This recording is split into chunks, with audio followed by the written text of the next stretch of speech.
эфире программы «Итоги дня». Расскажу о самых заметных событиях уходящего дня. В студии работает Марфирина Алексеева. Добрый вечер. Михаил Мишустин поручил подготовить программу газоснабжения и газификации ДФО до 1936 года. Что должен предусматривать документ? Запретят ли в Якутии аборты? Минздрав республики и частные клиники Якутска обсудили возможность отзыва лицензии на прерывание беременности. Бродячие собаки в Чернышевском. Состоялась ежегодная коллегия бюджетных организаций при главе района. Встретить юбилей в новом учебном заведении. Школа номер 1 в Якутске приведет детей в феврале этого года. Сборная Якутии по вольной борьбе готовится к 37-му турниру памяти Ивана Ярыгина. Как готовятся лидеры сборной Якутии?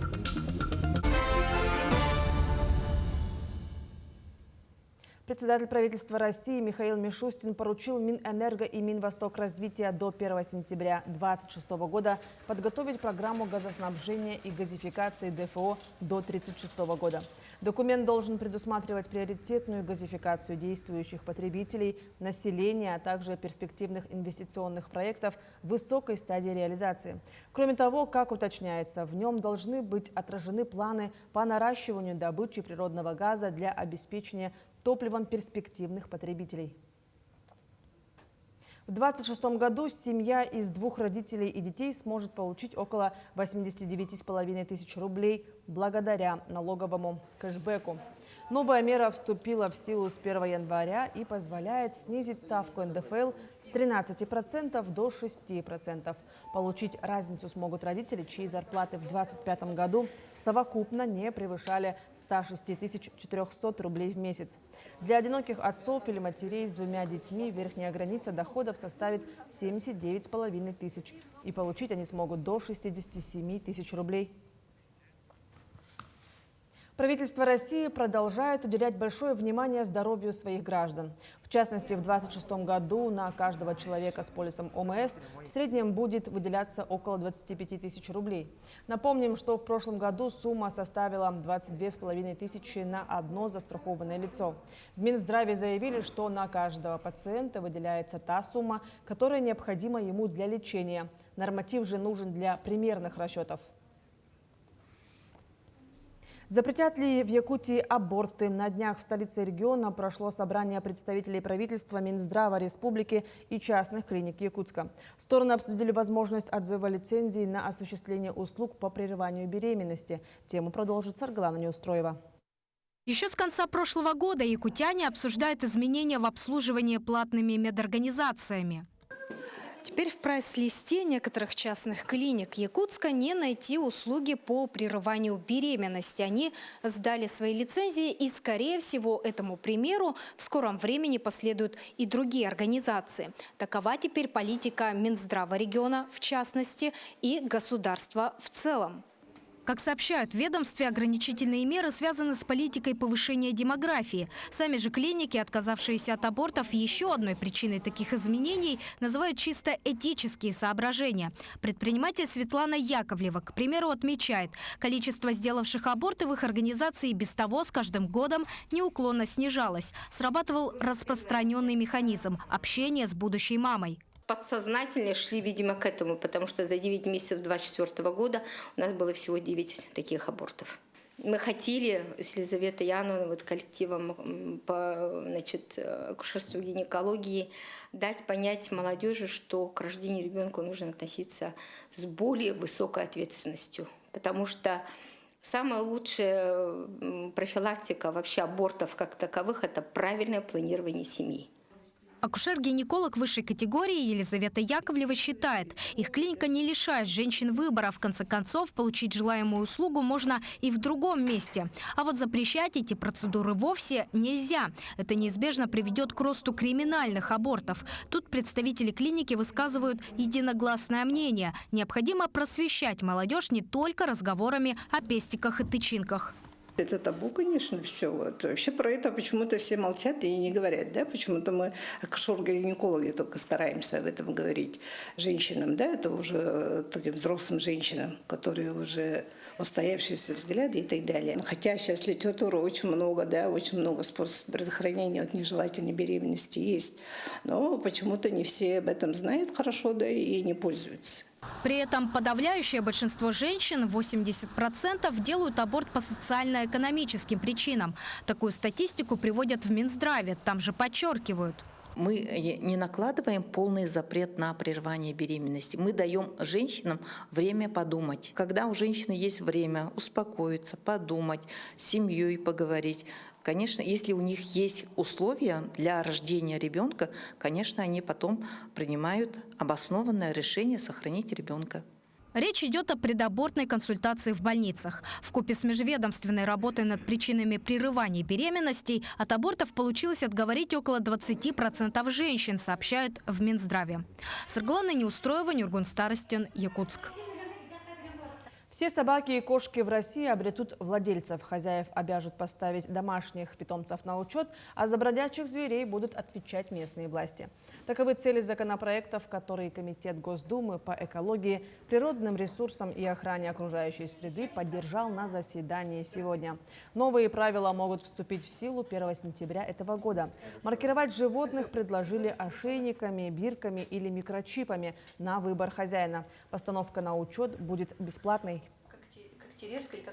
В поселке Чернышевский Мирнинского района состоялась ежегодная коллегия бюджетных организаций при главе района. Жители собрались, чтобы подвести итоги ушедшего года и обсудить планы на будущее. Главной темой обсуждения стали бродячие собаки. Подробнее смотрите далее.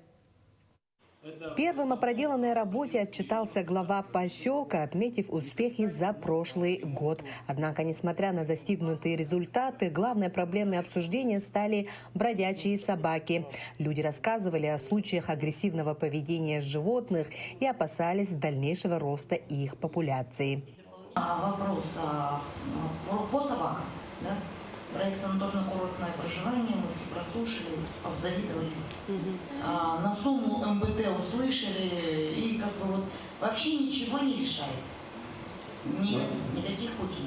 Мы самостоятельно отлавливали этих собак, находили машины, отправляли эти собаки в Мирнинский приют. Под конец года мы уже за декабрь мы сдали 6 собак, так отправили. В этом году у нас тоже планируется та же схема. Работа идет, работа с населением, опять же, чтобы в первую очередь это о запрете кормления собак в неположенном месте. Власти района заверили жителей в том, что проблема с бродячими собаками находится на контроле. Были озвучены программы по финансированию отлова и стерилизации животных. Рассматривается возможность строительства приюта для временного содержания бродячих собак. Здесь нужно решать, во-первых, на местном уровне этот вопрос. Мы готовы помогать.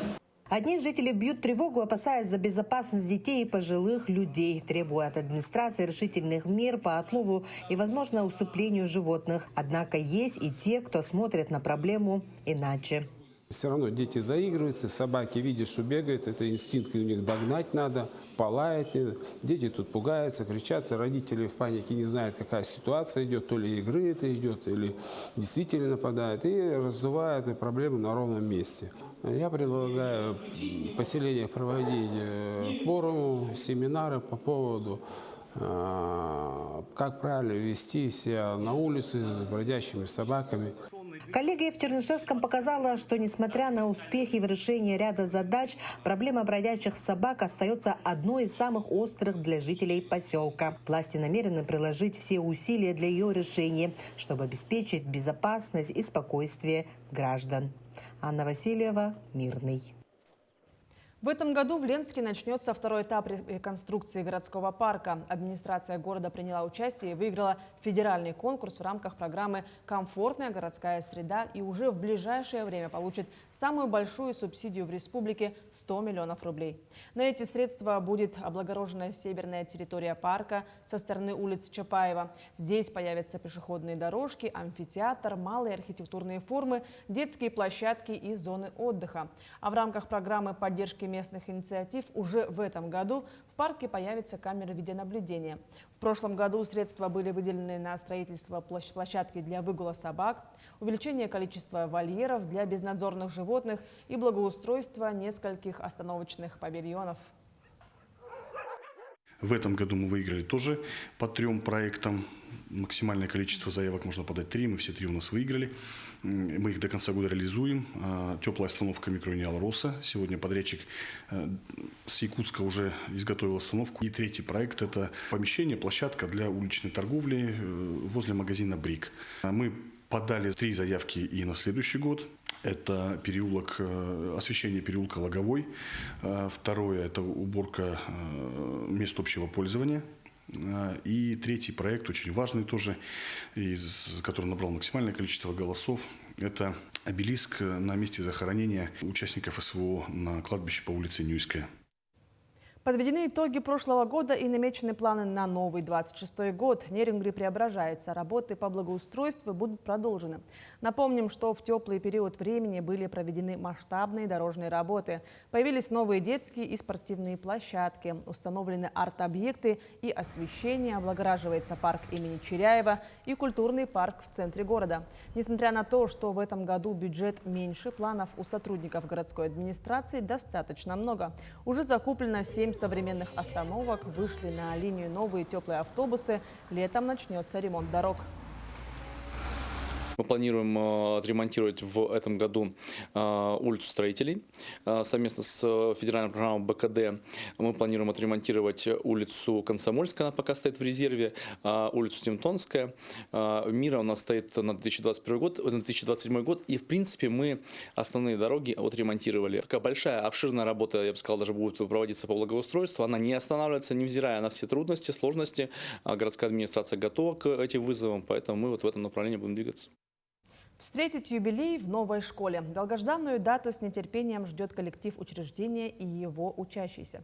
Уже этой весной они смогут заехать в светлое и просторное 4-этажное здание. На месте строительства побывала наш корреспондент Вероника Таюрская.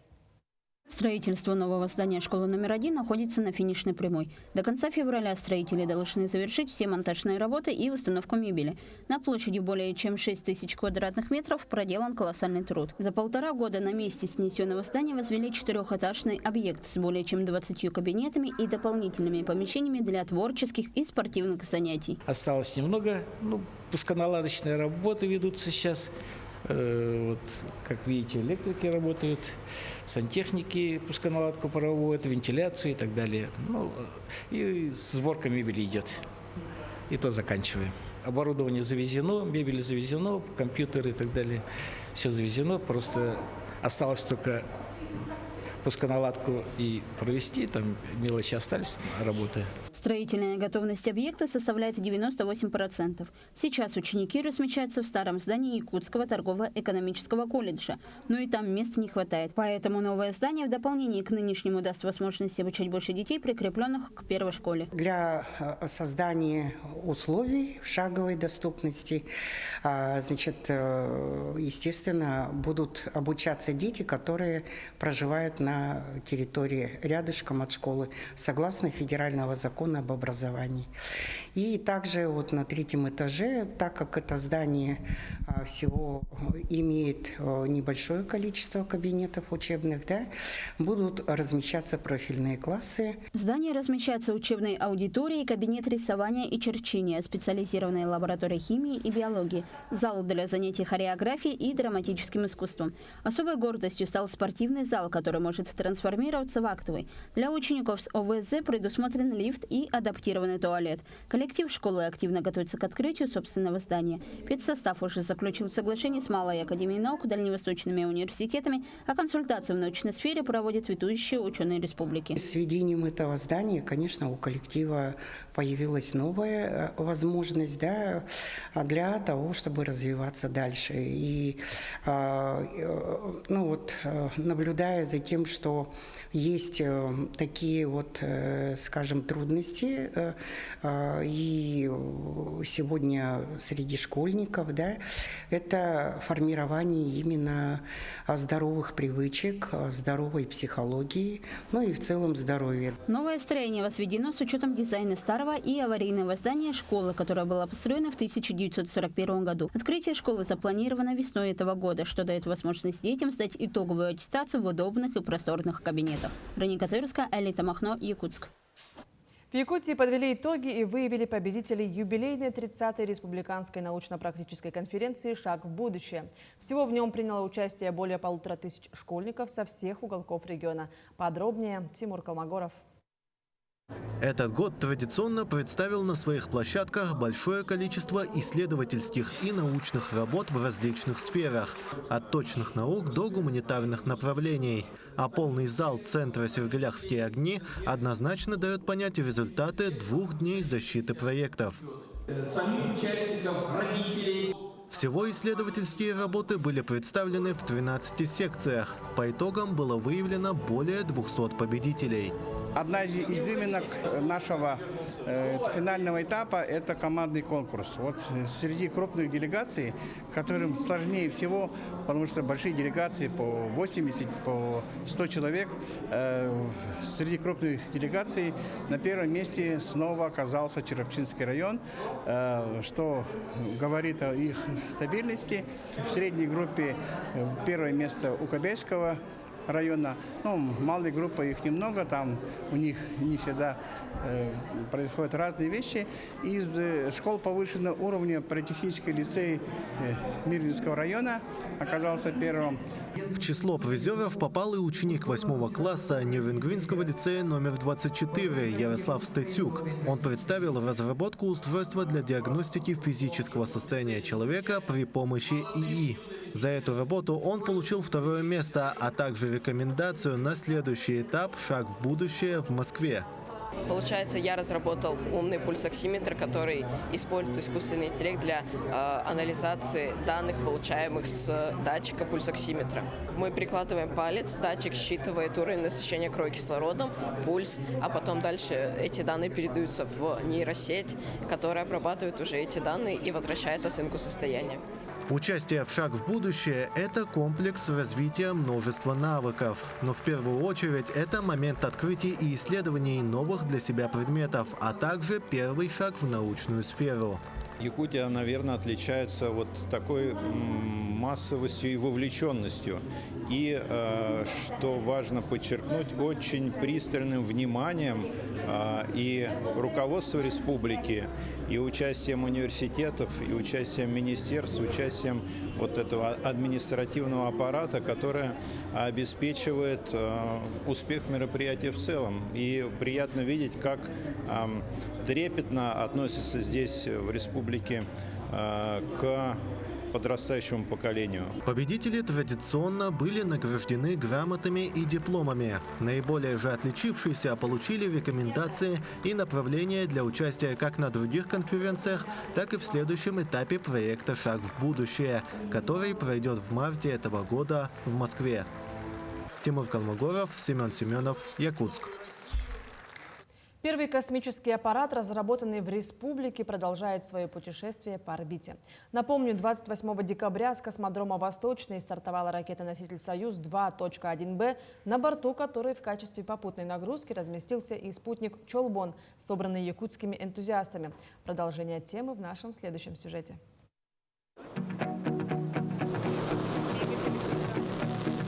Земля – колыбель человечества, но нельзя вечно жить в колыбели.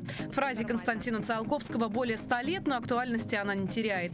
Да, у нас в стране до сих пор нет космонавта родом из Якутии. Однако космос к нашей республике гораздо ближе, чем может показаться. От визитов космонавтов в Якутию, культурной нагрузки в качестве хомуса или маленькой куклы в национальном костюме на борт МКС, до собственной разработки спутника, который уже сейчас бороздит просторы галактики. Это был большой проект, который растянулся на 6 лет.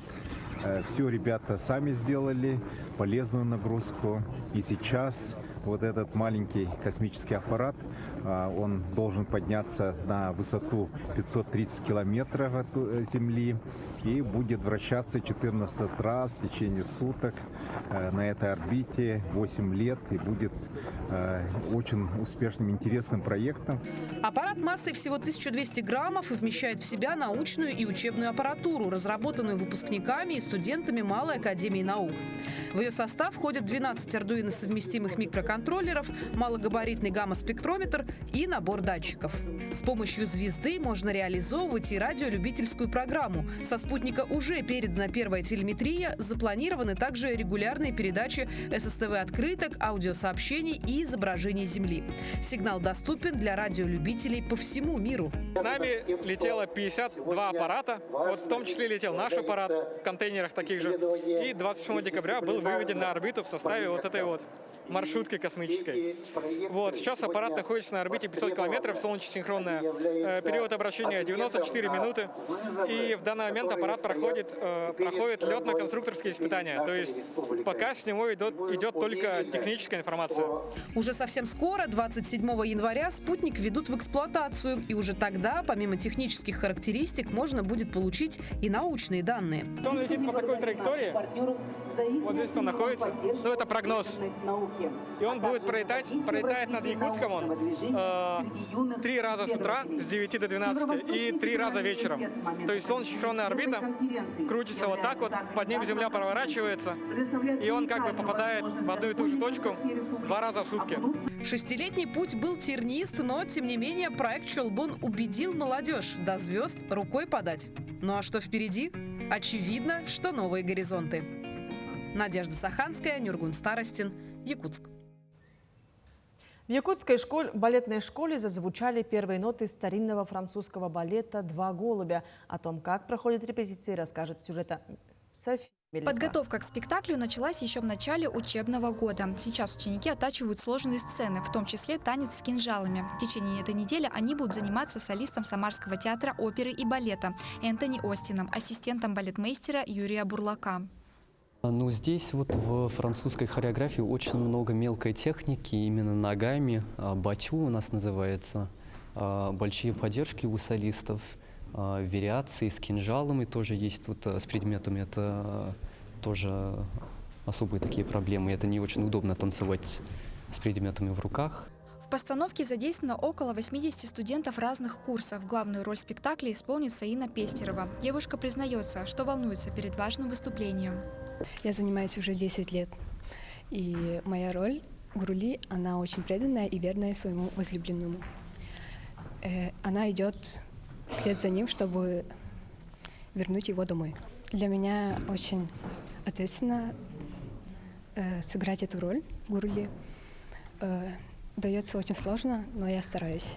Сейчас балет «Два голубя» идет только в Самарском театре, и впервые именно дети Якутского балетного училища помогут раскрыть важные темы жизни, в первую очередь тему любви. Почему именно этот балет? Потому что Наталья Семеновна, она фанат именно классического балета. Будет спектакль идти с музыкальным сопровождением оркестра, спектакль о любви. «Два голубя» — это история о любви девушки Гурули и юноши Пепио, о любви к семье, к своим близким, о любви к родному краю. Впереди у учеников балетной школы еще 5 месяцев интенсивных репетиций, пока спектакль состоится 30 мая в Государственном театре оперы и балета. София Мельникова, Иван Сорокаумов, Якутск. Сборная Якутии по вольной борьбе готовится к 37-му турниру памяти Ивана Ярыгина. На ковер выйдут сильнейшие спортсмены мира. В настоящее время якутских борцов проходят интенсивные тренировки. Как готовятся лидеры сборной Якутии, узнаем далее.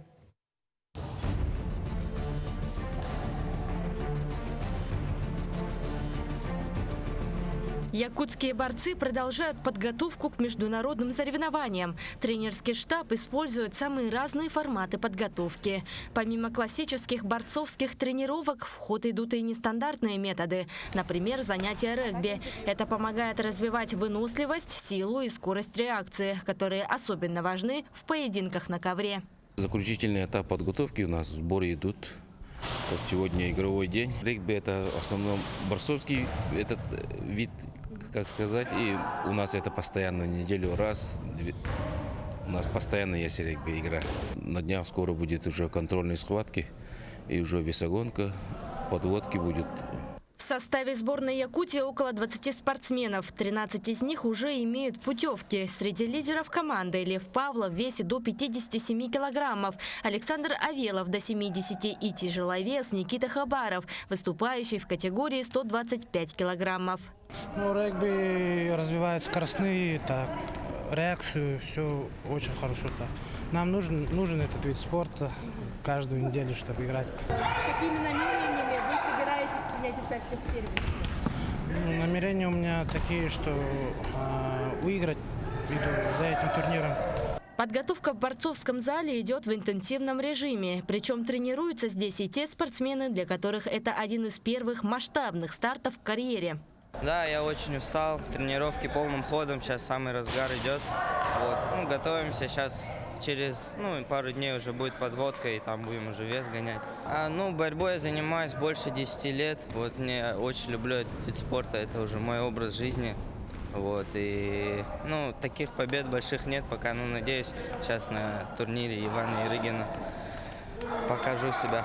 Настроен только на победу и до конца побороться, показать себя. Отмечу, что соревнования пройдут с 28 января по 2 февраля в Красноярске. На кону путевки на чемпионат Европы, который пройдет в Тиране в апреле текущего года. Даяна Федорова, Иван Сорокаумов, Якутск. Таким увидели уходящий день наши корреспонденты. Ну а я с вами прощаюсь. Всего хорошего и до встречи в эфире.